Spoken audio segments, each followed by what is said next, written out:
नमस्कार, मैं हूं अदिति नागर। भारत 24 के डिजिटल प्लेटफॉर्म पर आपका स्वागत है।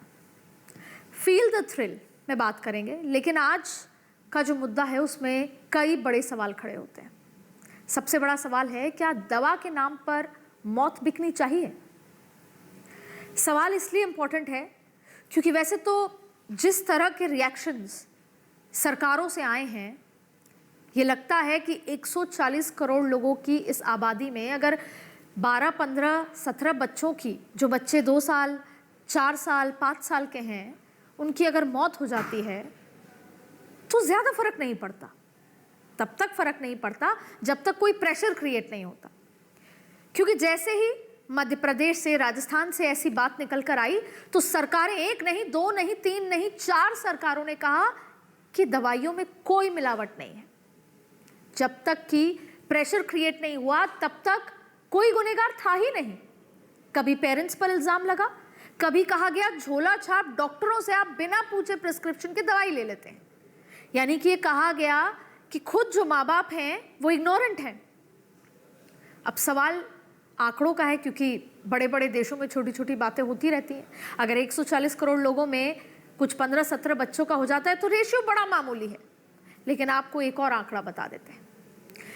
जो कफ सिरप हम बच्चों को दे रहे हैं और जो इन बच्चों को दिया गया कोल्ड ड्रिफ्ट, उसमें एक पदार्थ है जो इंडस्ट्रियल सॉल्वेंट है, जो इंडस्ट्री में यूज होता है, और उसमें 0.1% यूज होना चाहिए, जो 48% से ज्यादा डाला गया। और आप विश्वास कीजिए, वो सॉल्वेंट वो है जो पेंट्स में उसको थिक करने के लिए डाला जाता है। कफ सिरप में इसलिए इतनी मात्रा डाली जाती है जिससे वो बच्चों को मीठा लगे और थोड़ा गाढ़ा हो जाए, लेकिन वो 48% था। और ना सरकार, ना कोई ड्रग कंट्रोल, किसी को इस बात का कानो कान खबर नहीं है और लोग इसे लेने लगे, मार्केट में आ गया।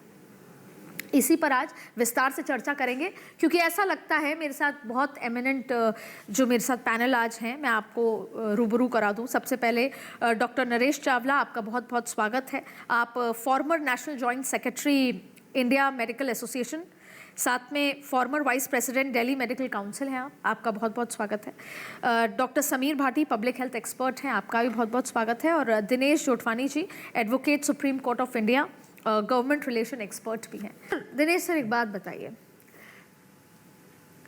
12 महीने में 2 महीने, 3 महीने हम हवा में मिलावट देखते हैं, और 1 साल, 2 साल सरकारें बदल गई, और इस बार भी अभी से ही एडवाइजरी जारी हो गई कि आप गाड़ी नहीं चला सकते, अब आप ये नहीं कर सकते, अब आप इस इंजन की B6 गाड़ी नहीं चलाएंगे।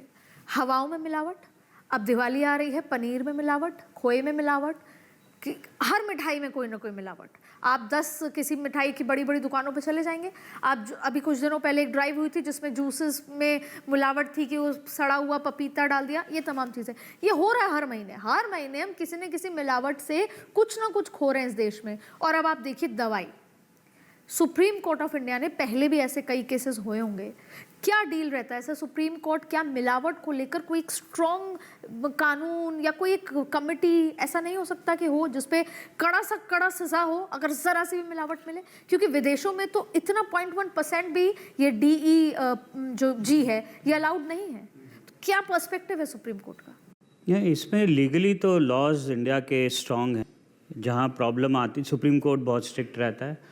दिल्ली हाई कोर्ट्स की बहुत, इसको हम इंटेलेक्चुअल प्रॉपर्टी राइट्स भी कहते हैं, जहाँ पे भी काउंटरफीट मिलता है, पायरेटेड सामान मिलता है, गारमेंट्स में, ऑटोमोबाइल में, उसमें आपके FMCG प्रोडक्ट्स में।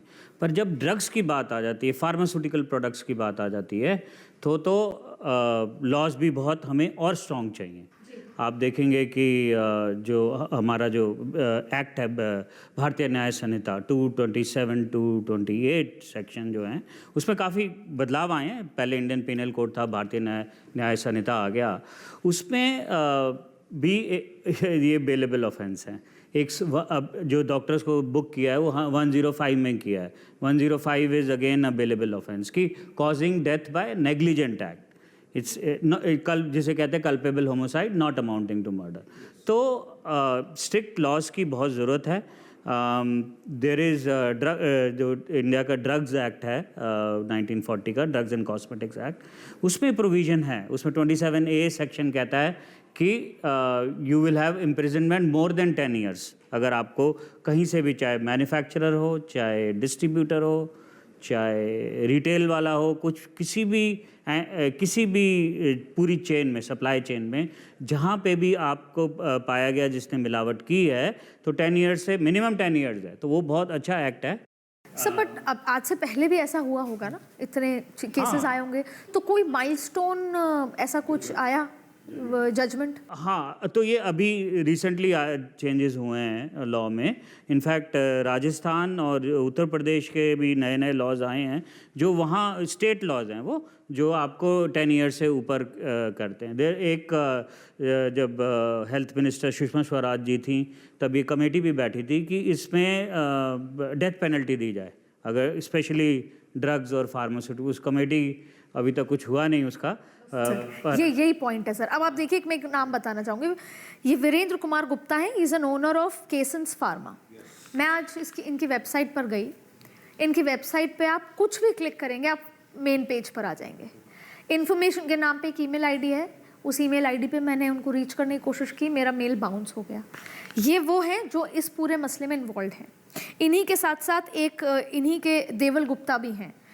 इन दोनों से मैं नहीं कॉल कर पाई, ना अप्रोचेबल थे, और इनकी वेबसाइट में कोई नहीं है। अब आप सोचिए, ऐसे लोग जो ये फार्मा में इन्वॉल्व हैं, बच्चों की डेथ हो रही है, लेकिन कोई एक्शन क्यों नहीं सर? अदिति, मैं दोबारा ये बात पॉइंट आउट कर दूं, वकील साहब ने बड़ी ठीक बात कही। From Indian Penal Code to Nyaya Sanhita, भारतीय न्याय संहिता में जो लॉज है ना, वो बड़े स्ट्रिक्ट हो गए हैं। आपने सवाल पूछा, हैज देयर बीन एरर, ये वो कैसे प्रूव कर पाएगा? तो ये क्योंकि ड्रग कंट्रोल की बात हो रही है, तो ऐसा हो सकता है कि हम सुप्रीम कोर्ट इसको, जैसे मैं अगर पर्टिकुलरली कहूँ कि ड्रग कंट्रोल अथॉरिटी को कानून के दायरे में लाया जा सकता है, ऐसा कोई प्रावधान सर? नहीं, सुप्रीम कोर्ट तो खैर हर regulatory, it's the supreme regulatory authority in India. वो तो जब वहाँ तक अपील जाए तब बात है। और अपील कौन करेंगे? पेरेंट्स करें? पब्लिक इंटरेस्ट लिटिगेशन में हो सकता है। सुप्रीम कोर्ट हस्तक्षेप नहीं करेगा सर, अंटिल अनलेस PIL दायर हो, सुप्रीम कोर्ट इसमें हस्तक्षेप नहीं करेगा। नहीं, somebody needs to activate. Supreme court can sue motu take an action. Yes, suo motu कर सकते हैं, बिल्कुल कर सकते हैं। आर्टिकल 32 में प्रोविजंस हैं, जब आप किसी के फंडामेंटल राइट्स। आपने वोट चोरी में देखा कि फिर जब सुप्रीम कोर्ट ने कहा कि आधार कार्ड मान्य है, तो फिर माना गया। बिल्कुल बिल्कुल। तो सुओ मोटो कोई इनिशिएटिव, क्योंकि ये तो हाहाकार अभी तक तो नहीं है, पर हो सकता है सुप्रीम कोर्ट ले इसमें डायरेक्शंस दे।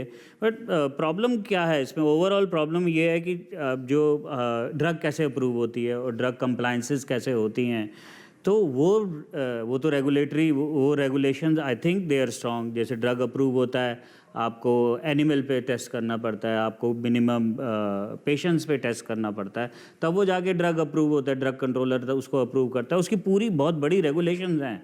ऐसे ही नहीं ड्रग अप्रूव हो जाता। उसके बाद जब ड्रग अप्रूव हो, एक बार ही हो गया ड्रग अप्रूव, उसके बाद कि उसमें मिलावट हो रही है नहीं हो रही है, उसकी भी कंप्लायंसेस हैं। They have to go to a factory also. Factory में मैन्युफैक्चरिंग कैसे हो रही है, सर पर ये उसकी ड्रग अप्रूव compliances तो भी हैं। बनने के बाद सैंपल चेक होता होगा ना sir?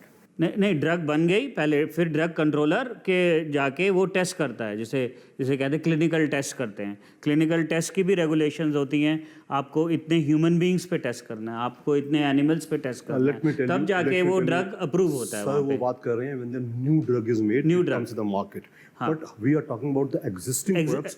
What Aditi wants to know is कि क्या सुप्रीम कोर्ट कुछ suo motu एक्शन ले सकता है, या कोई हाई कोर्ट ले सकती है, या कोई PIL कोई बंदा दायर करेगा, कोई NGO दायर करेगी? Why am I asking this is, जो दर्शक हमारे सुन रहे हैं, अगर कोई इस पे एक्शन लेना चाहता हो, कोई चाहता हो कि सुप्रीम कोर्ट का हस्तक्षेप हो, तो उसका क्या रास्ता है sir? Directly you can approach supreme court directly also. आपको नीचे लोअर हाई कोर्ट्स में या डिस्ट्रिक्ट कोर्ट में जाने की ज़रूरत नहीं है, क्योंकि इम्पोर्टेंस वाला मैटर है। बहुत ऐसे पहले भी केसेस रहे हैं जो सुप्रीम कोर्ट ने सुओ मोटो एक्शन लेना शुरू कर दिए हैं। लेकिन इस पॉइंट पे ये अभी मैं कहूँगा एक इन्वेस्टिगेशन चल रही है। अगर किसी ने सुप्रीम कोर्ट में PIL डाल भी दिया, तो सुप्रीम कोर्ट क्या कहेगा?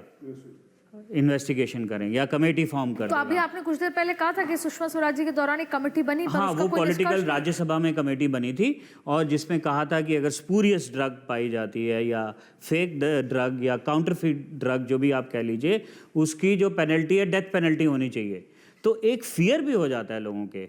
माइंड में कि हाँ, और ख़ासकर जो ये मैन्युफैक्चरर्स हैं जो ये करते हैं, जो आपने ड्रग अप्रूव तो कोई और पर्टिकुलर सॉल्ट पे करा ली, लेकिन जब वो मैन्युफैक्चर हो रही है अल्टीमेटली उसमें कहाँ स्पूरियसनेस आ जाती है?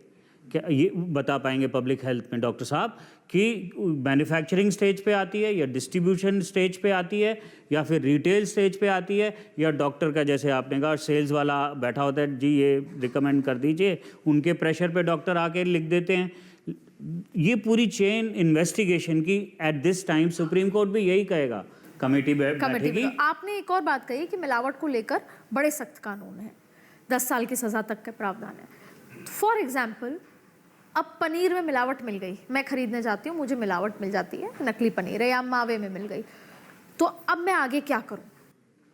आप इसको आप पुलिस में सीधा कंप्लेंट कर सकते हैं 226, 227, और अगर आपकी तबीयत खराब होती है तो आप और भी सेक्शंस लगा सकते हैं, भारतीय न्याय संहिता में है। हाईएस्ट कितना सजा मिलेगी उस व्यक्ति को अगर ये प्रूव हो जाता है कि वो मिलावट था? देखिए ये जो है ये सारे बेलेबल ऑफेंसेस हैं।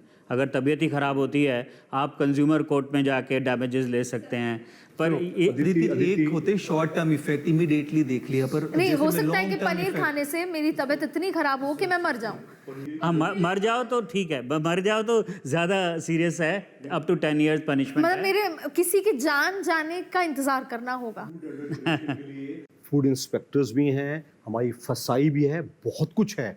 द ट्रेजेडी अदिति इज हमारे देश में रेगुलेशंस बेस्ट है, इम्प्लीमेंटेशन कौन करेगा? लॉ को लगाएगा कौन? आप वकील साहब से पूछ रहे हैं what will Supreme Court do? Don't mind, the Indian courts are already burden with crores of pending cases. Absolutely sir, मेरा सवाल यही है कि We should मैं not forget या that. तो We should not forget paneer खा के जब तक कि मेरी जान न जाए, और उसके बाद भी घर वाले फॉर्मेलिटी पूरी करेंगे, कोर्ट जाए, तो आम आदमी जो रोज अपने 1000 रुपए कमाने के लिए निकलता है, 500 रुपए 200 रुपए कमाकर अपनी रोटी, वो कहाँ इन सब, वो बस यही इंतजार करेगा। डॉक्टर नरेश जी ने बिल्कुल ठीक बोला कि अल्टीमेटली पूरा स्ट्रेस्ड है, सिस्टम स्ट्रेस्ड है, whether it is health care system, whether it is legal system, कि आज वैल्यू नहीं रही है। आपके इतने पेंडेंसी ऑफ केसेस हैं, आप जाते हैं कि मेरे रिलेटिव की डेथ हो गई, मोटर एक्सीडेंट किसी का हो जाता है, वहाँ पे जाते हैं, आपको 3-4 साल तो वहाँ लग जाते हैं, और एट द एंड क्या मिलता है? इंश्योरेंस कंपनी आपको 8 लाख रुपए देती है। अब 4 साल लड़े, किसी की डेथ हो गई, आपको 7-8 लाख रुपए मिल रहे हैं। तो ये जो पूरा सिस्टम है ना, ये पूरा स्ट्रेस्ड है। तो यानी कि लीगल सिस्टम स्ट्रेस्ड है, पॉलिटिकल सिस्टम स्ट्रेस्ड है, health care system is Aditi, stressed. I am constrained to make a statement.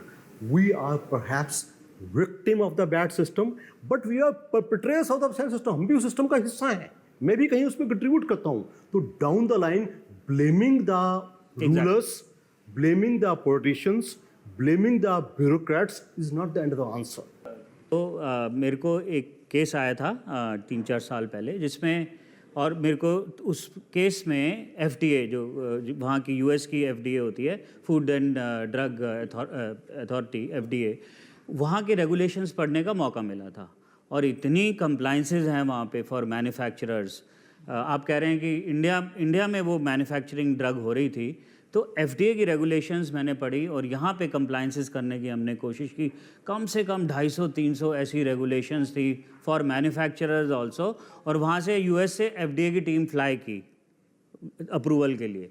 उन्होंने पूरा मैन्युफैक्चरिंग प्लांट को देखा, कॉम्पोजिशन को देखा, तब जाके एक्सपोर्ट लाइसेंस मिला मेरे client. FDA is the biggest and the most stringent authority on earth.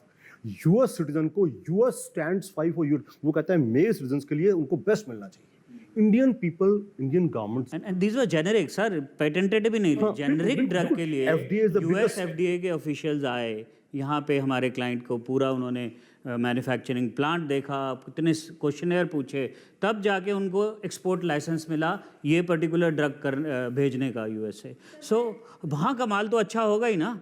यहाँ पे कहते हैं अरे ये कस्टम रिजेक्ट माल है, आपने सुनी होगी ये। Sir and on the top sir, एक और बात, क्योंकि सरकार सिस्टम पे तो सवाल उठाते आए हैं, आगे भी रहेंगे। अब सोसाइटी की बात कर लेते हैं, उनकी चेतना की। मैं जापान देखा, मैंने जापान में 3, 4, 5, 6 साल के बच्चे अपने घर से निकलते हैं, बैग लेते हैं, पड़ोसी के यहाँ जाना है, स्कूल जाना है, ट्यूशन जाना है, कुछ सामान लेने जाना है, वो जाते हैं। मेट्रो में मैंने उनको अकेले ट्रैवल करते देखा है। This is out of my imagination and I think आप लोगों के भी, कि आप अपने घर के बच्चों को ऐसा मेट्रो में सड़कों पे छोड़ दें। वहाँ पर हर एक सिटीजन की बच्चे के ऊपर रिस्पॉन्सिबिलिटी है। वो बच्चा ज़रूरी नहीं हमारा हो। बहुत अच्छा बताया। आप सोसाइटी का खुद की अवेयरनेस देखिए। Japanese have the best education system. बच्चे को पहले दिन से दूसरे की इज्जत करना, डिसिप्लिन में रहना, ये अच्छा से सिखाया जाता है। और सर इस जापान का हर बच्चा, किसी न किसी, सबकी जिम्मेदारी है कि उनको उनके घर तक, ये नहीं है कि बच्चा गायब हो गया, कुछ हो गया तो सर सोसाइटी एग्जांपल अदिति, ठीक है, हमारा हेल्थ केयर सिस्टम है स्ट्रेंड है, लीगल सिस्टम स्ट्रेंड है, as a society and community we are all strand. But अभी मैं किसी इकोनॉमिक्स का इंटरव्यू भी पढ़ रहा था कि ultimately, and I am a lawyer, okay, I am lawyer with more than 30 years experience, I will blame lot of that on the legal system also. I have courage to blame my system also, जिसका मैं part हूँ। आज court गया था मैं सवेरे, और पूरा कोर्ट भरा हुआ था, और पता लगा एंड मोमेंट पे, और लोग बाहर से आए थे, ऑल ओवर इंडिया से लोग आए हुए थे, पता लगा जज साहब छुट्टी पे आज, उनको लास्ट मोमेंट पे कुछ हो गया, और एक दिन पहले भी नहीं बताया उन्होंने छुट्टी। तो इतने लोगों का time, including mine. But what I am trying to say here is a bigger picture. और वो इकोनॉमिक्स जो मैं बता रहा था, जिनका मैंने पढ़ा, ultimately everything boils down because there is no justice.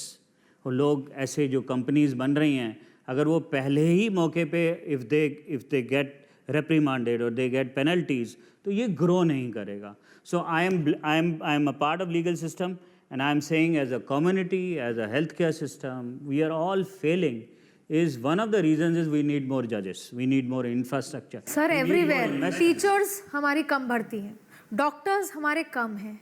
हमें कहा जाता है कि हर साल IIT IIM बन रहा है, नहीं है। पिछले 5 साल ये पार्लियामेंट में ऑन रिकॉर्ड बयान है। सर आप बताइए, वैसे तो ये सवाल नहीं अच्छा है, लेकिन क्या कोर्ट हस्तक्षेप करके बड़ा कॉम्पनसेशन उन परिवारों को दिला सकता है? कंपनसेशन तो बिल्कुल मिल सकता है, लेकिन मैं जो डॉक्टर साहब ने डॉक्टर नरेश जी ने बात बोली कि मैं अपने पे पहले फिंगर्स करूँगा, हाउ आई इम्प्रूव। और मैं अपने पे कहने के लिए, मैंने पहले भी बोला, मेरे को जो उम्मीद है या जो आशा है लीगल सिस्टम, निराशा भी उन्हीं से ही है, लीगल सिस्टम से है।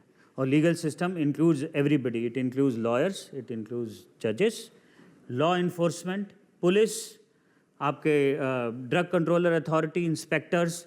ये जब तक लीगल सिस्टम हमारा इम्प्रूव नहीं होगा, ये इंसिडेंट्स चलते रहेंगे। ये जो stronger punishment. So I am looking at myself as a part of legal system. जब, और ये सबको इम्पैक्ट करेगा, ये हेल्थ केयर को इम्पैक्ट करेगा, ये आपके इंटरनेशनल रिलेशंस को, आपके एक्सपोर्ट्स को, आपकी इंडस्ट्री को और आपकी इकोनॉमी को इम्पैक्ट करेगा। Please, if we want to improve, Aditi, legal system को इम्प्रूव करना पड़ेगा। हनुमान को उसकी शक्तियाँ याद दिलानी पड़ती हैं। हम अपने आम जीवन में इतने व्यस्त हैं, आप, मैं, हम सब, कि हम भूल जाते हैं कि हमें कितनी ताकत है। हम 140 करोड़ लोग हैं, और ये जो युवा है, जो बच्चे हैं 2 साल के, 4 साल के, ये आज से 15-17 साल बाद सरकारों को वोट करते। ये बच्चे देश का फ्यूचर थे। काश ये सिस्टम जाग जाता पहली दूसरी मौत के बाद, तो हम 7-8 बच्चों को बचा सकते थे। तो मेरी अपील आपसे ये है कि इस बार इन मासूम बच्चों की हत्यारे को जब तक हम पनिश नहीं कर दें, तब तक हम शांति से नहीं बैठे। मुझे पता है हम सब व्यस्त हैं, हम अपने रोज़मर्रा के जीवन में व्यस्त हैं, पर कोशिश कर सकते हैं, क्योंकि वो जो कहते हैं कि हनुमान को उसकी शक्तियाँ दिलानी पड़ती हैं, हम 140 करोड़ लोग हैं। अगर हम एक साथ हो जाएं तो हम सब कुछ बदल सकते हैं हमेशा के लिए। लेकिन तब तक, क्योंकि कहा जाता है कि अपने जान माल की जिम्मेदारी आपकी है। 5 साल से जो छोटे बच्चे हैं, उनको हम कोशिश करें कि कोई दवाई कफ सिरप ना दें, हम उनको स्टीम दें, गर्म पानी दें। कोशिश करें कि जब तक कोई डॉक्टर प्रिस्क्राइब दवाई ना लिखे, तब तक ऐसे ही किसी से दवाई पूछ के ना दें। ये गलतियां मैं भी करती हूँ, हम सब अपने रोज़मर्रा के जीवन में करते हैं। हम कोशिश करें कि 5 साल के बच्चे तक कोई दवाई ना हो, उसको जो औषधि है, जो हमारे घर के इलाज हैं, उसी से हम करें। आप क्या सोचते हैं इस मुद्दे के बारे में? क्या आप साथ हैं? क्या हम तब तक चुप नहीं बैठेंगे जब तक हम ये सुनिश्चित कर लें कि अब एक और बच्चा, एक मासूम बच्चा नहीं जान गंवाएगा? आप क्या सोचते हैं? आप फील द थ्रिल में ज़रूर कमेंट कीजिएगा। अगले किस मुद्दे पर चर्चा चाहते हैं वो भी कमेंट कीजिएगा और जुड़े रहिएगा